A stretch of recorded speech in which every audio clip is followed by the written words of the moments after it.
आगरा का ताजमहल दुनिया भर में मोहब्बत की निशानी के तौर पर मशहूर है। मुमताज़ और शाहजहां की प्रेम कहानी पर अब तक न जाने कितनी ही फिल्में बन चुकी हैं। मोहब्बत को लेकर हीर रांझा, सोनी महिवाल, शिरीन फरहाद और वीर ज़ारा के किस्से भी काफ़ी मशहूर हुए। लेकिन दो प्यार करने वालों की एक कहानी ऐसी भी है जो मुमताज़ और शाहजहां की तरह उतनी मशहूर तो नहीं है, लेकिन हाँ, मोहब्बत की इबादत कैसे की जाती है इस बात की सीख ज़रूर देती है। ये कहानी है एक डच सिपाही कर्नल जॉन विलियम हेसिंग और उनकी पत्नी वेनी की। आज भले ही दोनों इस दुनिया में नहीं हैं, लेकिन उनकी याद दिलाती ये इमारत उनके पाक रिश्ते की कहानी आज भी बयां कर रही है। जो लोग हेसिंग और वेनी के प्यार को जानते हैं वो इस इमारत की तुलना ताजमहल से करते हैं। ताजमहल से हूबहू मिलती इस इमारत को लाल ताजमहल कहा जाता है। आइए जानते हैं हेसिंग और वेनी की इस प्रेम कहानी को। कर्नल जॉन विलियम हेसिंग एक डच सिपाही के तौर पर सेना में काम करते थे। कर्नल हेसिंग वर्ष 1765 में लड़े गए कैंडी युद्ध का हिस्सा भी रहे। हेसिंग ने फ्रांसीसी सेनापति द ब्रूनी के नेतृत्व में कई युद्ध भी लड़े। इसके बाद वे हैदराबाद के निजाम की सेवा में तैनात हो गए। वर्ष 1784 में हेसिंग ने मराठा सरदार महादजी सिंधिया के यहाँ नौकरी कर ली। वक्त के साथ ही मराठा सरदार महादजी का भरोसा हेसिंग पर बढ़ता गया। अपने सबसे भरोसेमंद हेसिंग को मराठा सरदार अपने साथ पूना ले आए, लेकिन 1794 में महादजी की मौत हो गई और हेसिंग आगरा आकर बस गए। उस वक्त आगरा में मराठा शासन था। हेसिंग और वेनी एक साथ रहकर दिन गुजारने लगे। फुर्सत के पलों में हेसिंग और वेनी एक दूसरे का बहुत ख्याल रखते थे।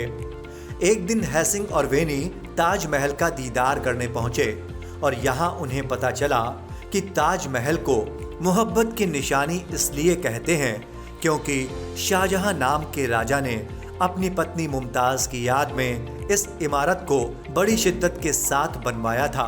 मुमताज़ और शाहजहां की ये कहानी हेसिंग और वेनी के दिलो दिमाग में घर कर गई और दोनों ने एक दूसरे से वादा किया कि वक्त जब उन्हें एक दूसरे से जुदा कर देगा तो जो भी पहले जुदा होगा उसकी याद में दूसरा मोहब्बत की एक नई इबारत लिखेगा, यानी दूसरे की याद में मोहब्बत की निशानी के तौर पर हूबहू ताजमहल से मिलती हुई एक इमारत बनवाएगा।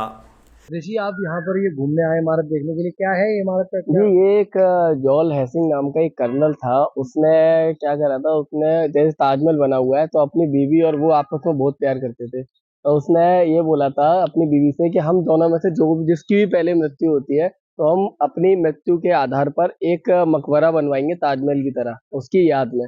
तो जॉर्ज हेसिंग की मृत्यु पहले हो गई तो उसकी बीवी और बच्चों ने मिलकर के ये बनवाया मकबरा। इसको लोग बाग यहाँ पर लाल किले के भी नाम से जानते हैं। लाल किला या लाल ताजमहल? लाल ताजमहल के नाम से भी जानते हैं। जी, आप इसे देखने आए? जी, हम इसे देखने आए, अक्सर देखने आते रहते हैं और काफी लोग आते हैं। इत्तेफाक से हेसिंग वेनी से पहले ही इस दुनिया को अलविदा कह गए। वर्ष 1803 में हेसिंग की मौत हो गई। हालांकि वेनी और हेसिंग की मोहब्बत इस बात की गवाह है कि हेसिंग की मौत के बाद वेनी ने अपना वादा निभाया और हेसिंग की याद में ताजमहल सी दिखने वाली इस इमारत का निर्माण करवाया, जिसे आज लाल ताजमहल कहकर पुकारा जाता है। आज ये इमारत जर्जर हो रही है। इसकी देखभाल के लिए प्रशासन की कोशिशें लगातार जारी हैं, लेकिन ज़रा देखिए तो इसे, ये महज एक इमारत नहीं है, ये किसी प्रेमी जोड़े की कहानी भी नहीं बतलाती, बल्कि ये एक पति और पत्नी के प्रगाढ़ रिश्ते को बयां करती है। दो दिलों को जोड़ने वाली भरोसे की एक डोर की मजबूती को बयां करती है। आज भले ही लोग लाल ताजमहल की गहराई में छिपी मोहब्बत की मिट्टी की खुशबू को महसूस ना करते हों, लेकिन यहाँ की आबो हवा में हेसिंग और वेनी के प्यार की खुशबू सदा महकती रहेगी। और एक दिन ऐसा वक्त ज़रूर आएगा जब ताजमहल की तरह ही लाल ताजमहल भी मोहब्बत की निशानी के तौर पर लोगों की जुबां पर होगा।